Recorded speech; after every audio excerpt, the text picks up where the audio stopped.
Je suis partie d'un texte que j'ai écrit.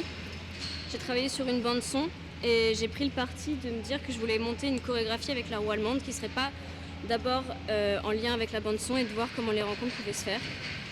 Ensuite, avec ma prof de danse, elle m'a beaucoup aidée à le faire. On a beaucoup travaillé sur le contraste entre moi qui suis parfois très joyeuse et parfois très tendue, intériorisée.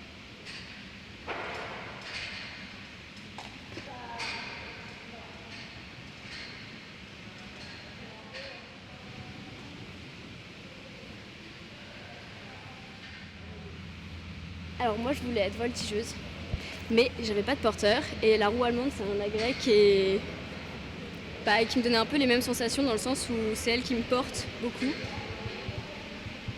Du coup j'ai l'impression de flotter un peu.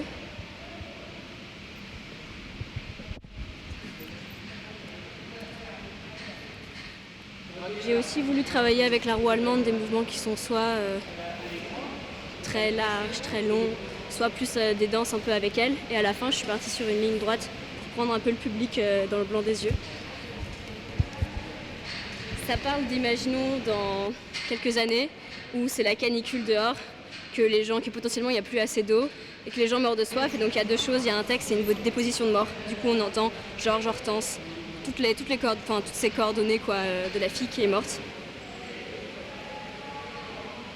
Moi je suis comme la fille sur scène qui est morte, qui est soit dans un autre monde, soit c'est un souvenir du mec qui est en train de parler dans la bande son.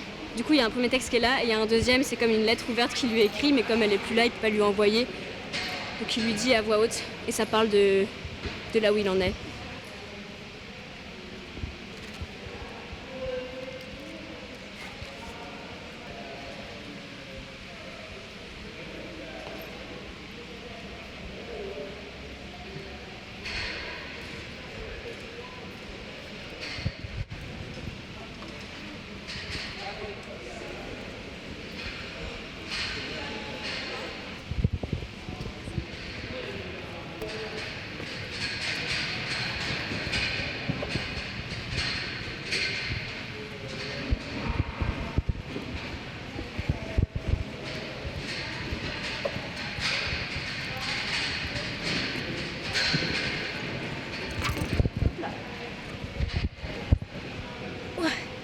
Elle est lourde.